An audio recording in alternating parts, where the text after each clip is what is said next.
We need it. Oxygen. Why we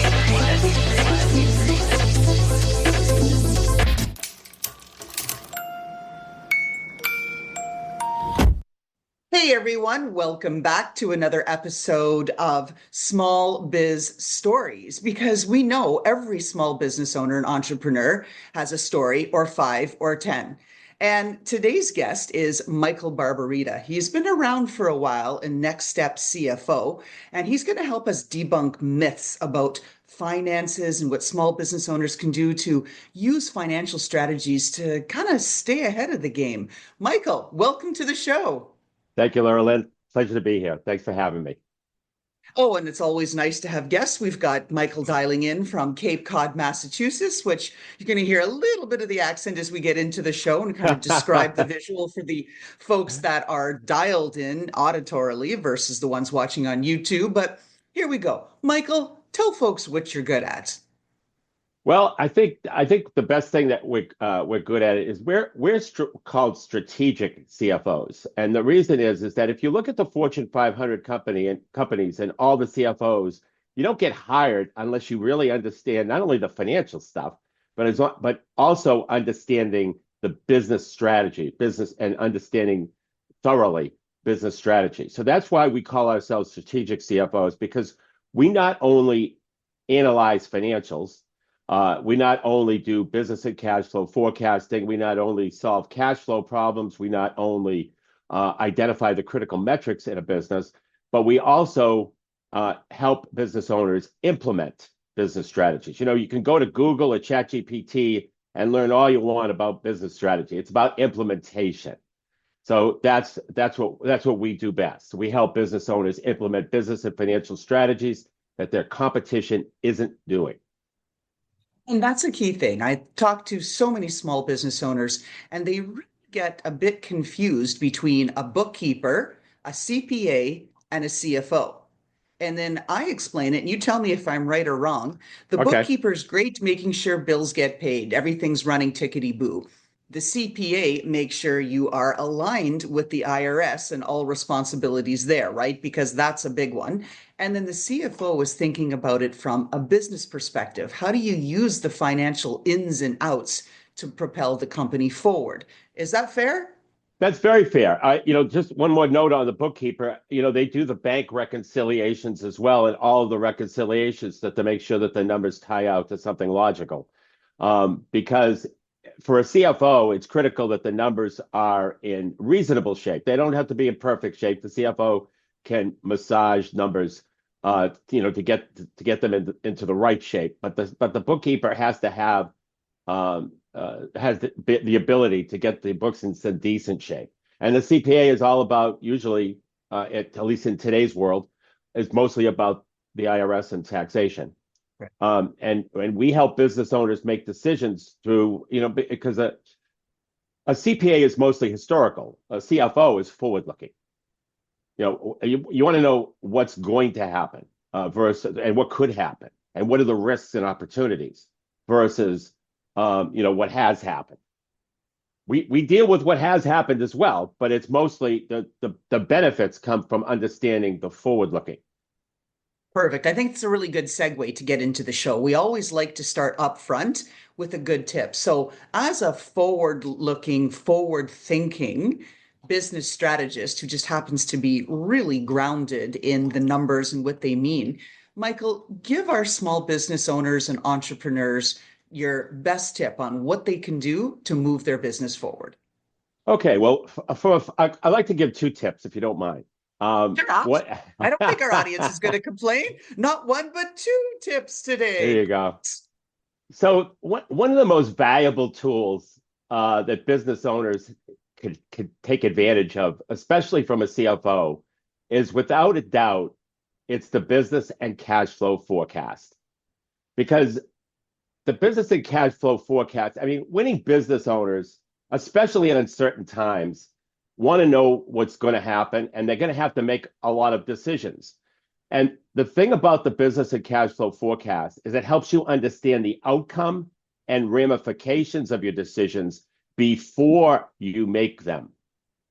So, like, for example, just a quick example, a lot of business owners get surprised by income taxes. Well, if you have a business and cash flow forecast, you'll never be surprised by income taxes ever again because you'll always know what your projected net profit looks like. And the CEOs of the best companies are just never surprised by taxes or anything else for that matter because they have a business and cash flow forecast. So that's one tip that's I think really important. The second one is the key to successful marketing is that you need to get inside the head of the prospect. Now, it's easy for anybody to say. As a matter of fact, that line was actually created in 1931. Been around a long time. When I was doing research for my book, that's Powerful Business Strategies. That's where I found it. But the emotional triggers to get into the head of the prospect evolve around two things. Number one, the problem the customer has and doesn't want. And number two, the solution they want, they can't find. So my tip is what's called the conversion formula. It's a formula that converts prospects into either the next step in your sales process or into a sale.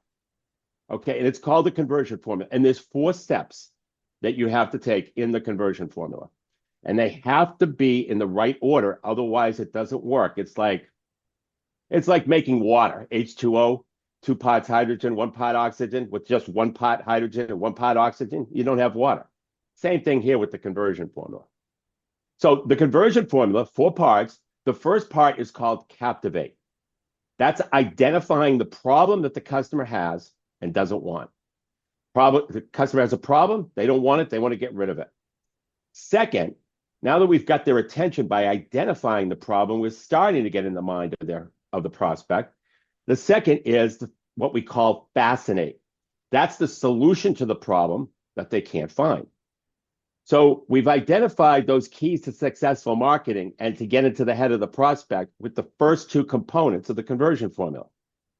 That captivate, problem, fascinate, the solution. The third component is educate. Now we have to explain why our product, service, and solution is superior to the competition in every way. And then the fourth component is we have to close them. We have to give them an offer. And that offer needs to be a compelling offer, one that will be hard to refuse.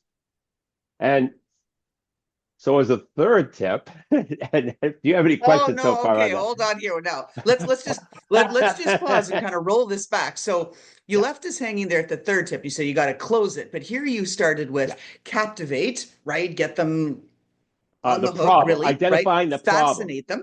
That's The right. solution. Fascinate them, dazzle them, and say, woohoo, we're the best solution, right? Then you want to educate them. This is why we're the best. I think your fourth tip should be motivate. You got to motivate them to open their pocketbooks, right, and buy.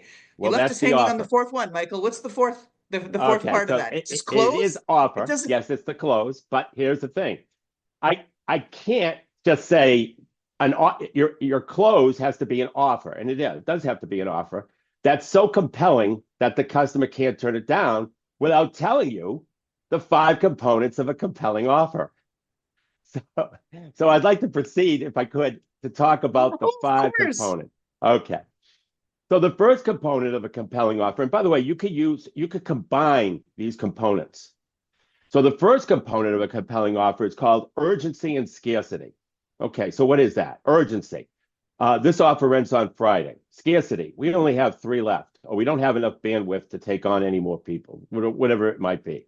That's scarcity and urgency. Second is risk reversal, where the seller in the transaction takes most or all the risk. You know, when I was in the ski business, Lurlin, the problem that the customer had was that they never really knew if the ski they were being sold was the right ski for them until they got it up in the mountain and tried it out. So we implemented what we called a ski guarantee. Ski the ski 3 times. You don't like it, bring it back for a brand new pair. Now, my employees thought I was out of my mind. They thought that we were going to have thousands of pair of skis coming back. But that didn't happen because all the customer really wanted was a great ski experience. We sold 8,000 pair of skis the year that we implemented that, a 25% increase, and only 8 came back.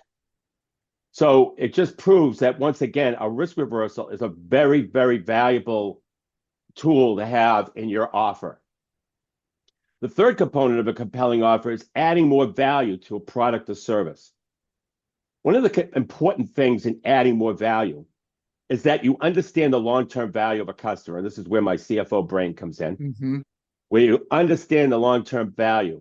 And let me give you an example. When I was in the frozen cookie dough business, the problem the customer had was they didn't want to waste valuable oven space baking cookies. Okay, they didn't want to Because we waste wanted valuable. to eat them raw, right? That's right. That's the whole thing. You don't want to have a big pan, dirty the whole pan. You just want to, right? Anyway, sorry, go on. No problem. I am so old that there was no such thing as eating raw cookie dough at that time. So that was off the table. But good point, though.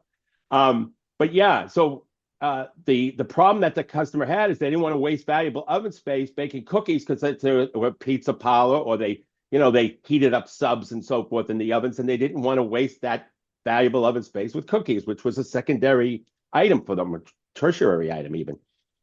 So what we did is because we understood the long-term value of a customer and we believed in our product, we gave them a free, even though the average opening order was only $50, we gave them a free convection oven that cost us $200. And so that solved their problem, A. B, we were confident in our product. C, the long-term value of a customer was $5,000. And so it all worked as a result. Now, obviously, there were times where we would place a $50 order. They would get the convection oven. They wouldn't place another order again. That happened. But the long-term effect was very favorable. So that's adding more value. We added more value to the cookie dough by offering the convection oven.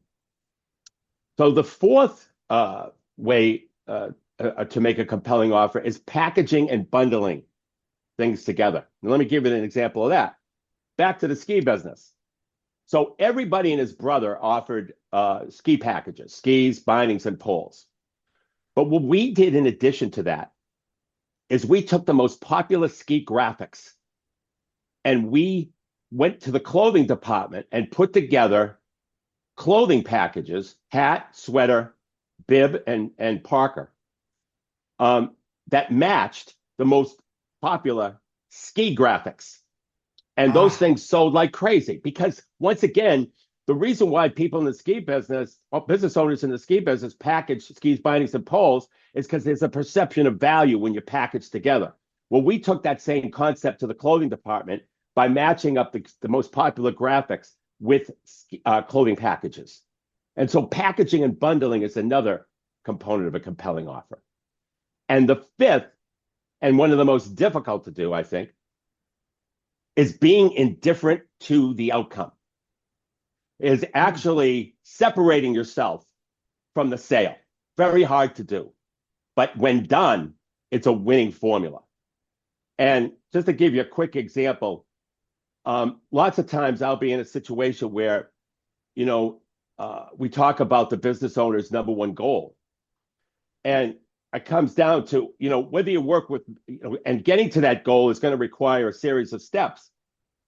And what I very often say is whether you work with me or someone else, those steps you must take in order to get to your number one goal. So that is that indifference. Because in this world we live in today, salespeople are too connected to the outcome. And as a result, they lose sales as a result of that because everybody thinks they're a used car salesperson. Wow, that's actually a really interesting insight. So I want to roll back and talk about a couple of things here, Michael. So first of all, the adding value and the package and the bundle concept. Brilliant that you brought in the clothes and pieces of that. And for our listeners who don't know Michael Barbarita, he has generated many, many millions of dollars through multiple business. He is kind of a retail king. We'll call you that and give you that title, right? Thank you. So that's important for our audience to know. The second thing related to that, we are too connected to the outcome. I'm seeing this in a lot of small business owners that leverage, we'll call it like TikTok Shop, Shopify, and these kinds of things, because everybody has the opportunity to hide behind an avatar and say the most scathing, awful things, right? In your Google reviews and your TikTok and your, wherever it's like, oh, that sucked. Those skis sucked. That cookie dough tasted terrible, whatever, right? And we as the owners, we take such pride in what we're producing that we're crippled by these devastating reviews in multiple ways. Emotionally, financially, it affects the future outcomes of our business. And then, of course, just with respect to reputation, right, we're impacted. So talk to us about how people, owners in particular, can decouple themselves from that outcome. So you're asking decouple themselves from a bad review? Is that what Well, I'm and from hearing? like that sale, you said they're so connected to the sale and the emotions that go into it that it's hard Right, to remain indifferent to the outcome and focused on right. moving forward. And it's all conflated with I want to bring value to my customers. You just told us about that and bundling. So help us understand how we decouple ourselves. Yeah. The secret to that is really caring about the other person. Okay. And when you do that, and you really are skillful at that, that is when you can detach yourself. Because remember in the short example I gave about we're understanding the person's number one goal in life, because business is just a vehicle to live the life you want. It's not. It doesn't work the other way around. The business shouldn't control your life, and it does with many business owners. But the business should be the vehicle that serves you and supports the life you want and your number one goal. And so that's why we get very heavily deep into a business owner's number one goal in life. And if you can really focus on that, or whatever you're selling, whatever the desire, if you can get to the ultimate desire of what that prospect wants and focus on that, it's like a natural detachment and a true desire to help, and a true desire, always, even to the point where you say, I can refer you to someone else who could do a better job than me. Even to that point, Wow. that's the type of detachment that I believe will help salespeople succeed multitudes more. That's really interesting insight. Now, I know you said you've written a book and you're making it available to our listeners to download, and that's Powerful Business Strategies as a book. Is that one of the tips that you have in there? Can you just describe to us some of the constructs in the book, what people can expect if they download Well, and read it? yeah, here's something that's really interesting that, we business owners have a tendency to look at the big guys, like, the big companies like IBM or some big companies that have billions and billions and millions of advertising dollars that they can just jam down our throats. And they have a tendency to copy them. And they use terms like largest selection, uh, best service, most convenient, most experienced, honest and sincere, highest quality, um, great location. And what the customer is saying when you say those things is, well, I hope so. I hope I hope you're the most professional. I wouldn't do business with somebody who's unprofessional. I hope you have the largest selection. Why would I go somewhere that had a weak selection?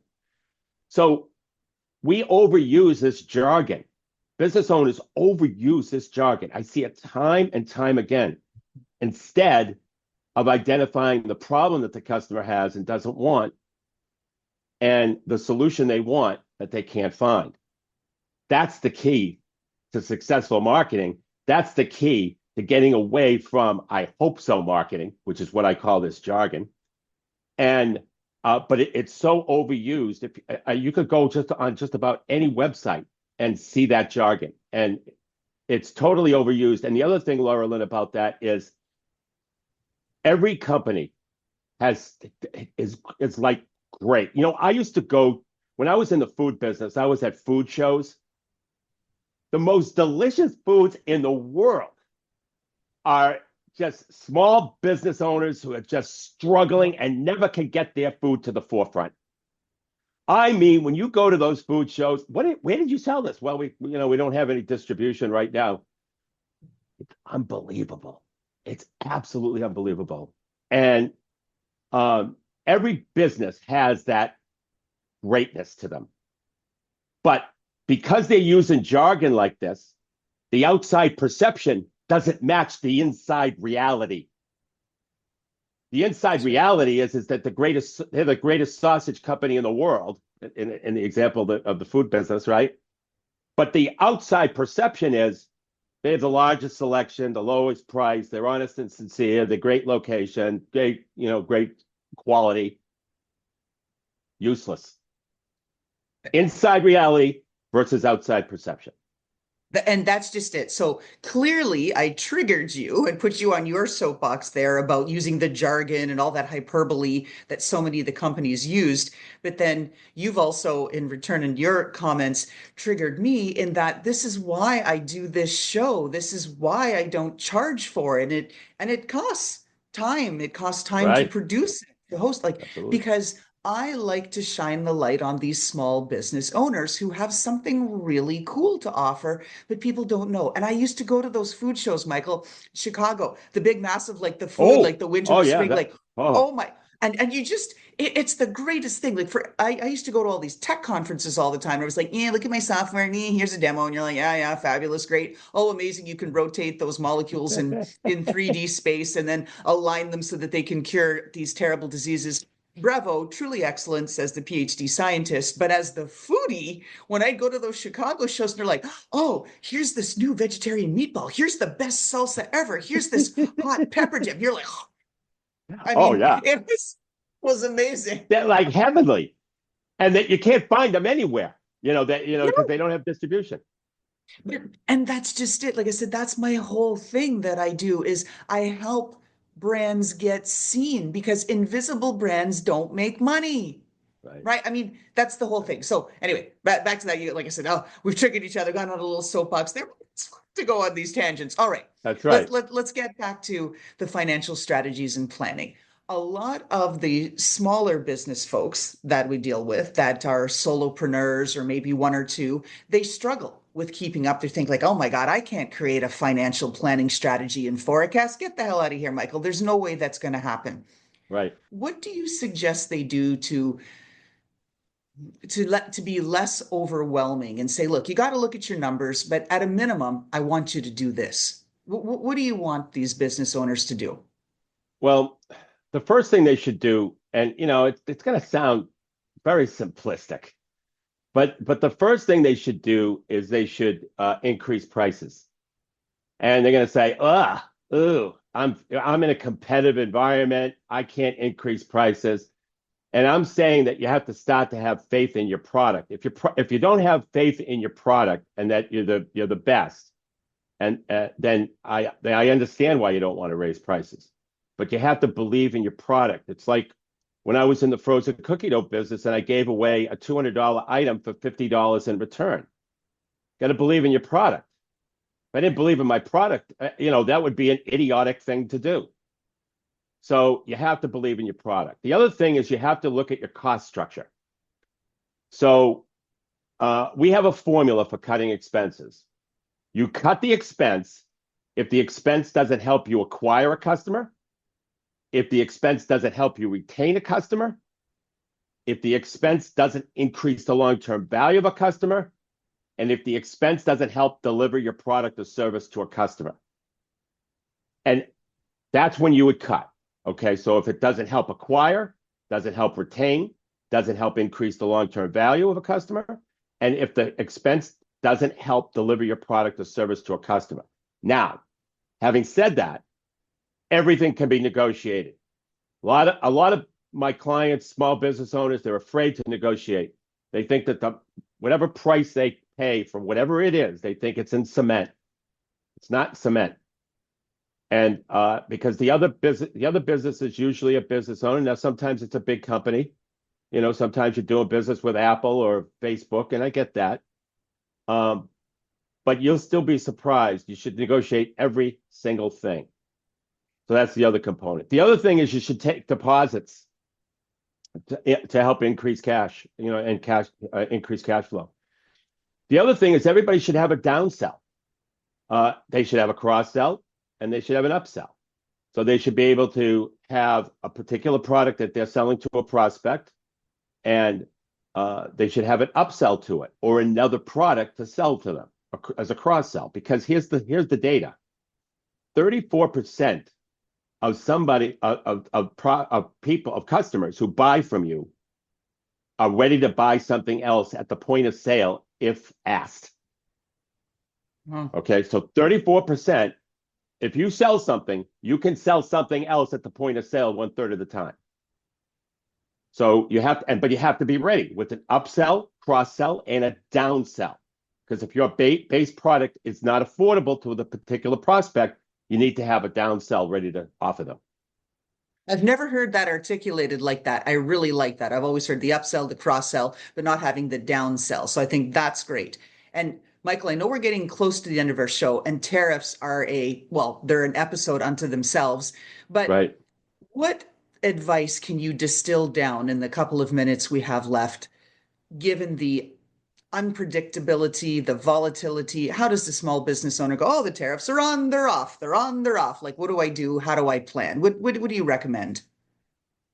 Well, I recommend that you have to increase if you are getting hit with a tariff, you have to increase your prices. There's just no way around that. Now, there are business owners that are using creative ways to avoid tariffs. They're not exactly above board, so I'm not going to talk about them, but that they're doing certain things. Some shipments are being delayed in the hopes that the tariffs will go away in those particular countries. So that's another thing, which is stressful also. I'm not saying it's not. So the tariffs do present itself with a special problem. Some business owners have decided to keep their prices the same, bite the bullet, because they feel it will blow over time. That's another option. But we show our clients, those squeezed margins. They don't do the forecast any favors. When we look out on the horizon as to the impact, it's pretty aggressive, and that's why the price increasing is very important. And people, what we found so far is people understand it. They watch the news. They know that that the costs have gone up, and so but on the other hand, people have, that they have budgets to do $500,000 remodeling projects, and the remodeling project in actuality actually is going to cost them $800,000 to $900,000. It's just the way of the world right now. It's a lot of costs have gone up. Yeah, it's difficult for a lot of owners. It truly is. Now, as we wrap up, Michael, where can folks find you? So we know, nextstepcfo.net and your book there. Tell folks where they can find you and how they can get in touch with you. Well, there's a couple of ways. So nextstepcfo.net, there'll be a pop-up that comes up where you could download a free book. There's no need to put your email address or anything like that. You could download the book. It's my contribution to the business world. It has business and financial strategies that your competition isn't doing. I promise you that. And then also, I'd like to give your listeners an opportunity to do a book interview. Business is always changing. We've got inflation, we've got tariffs.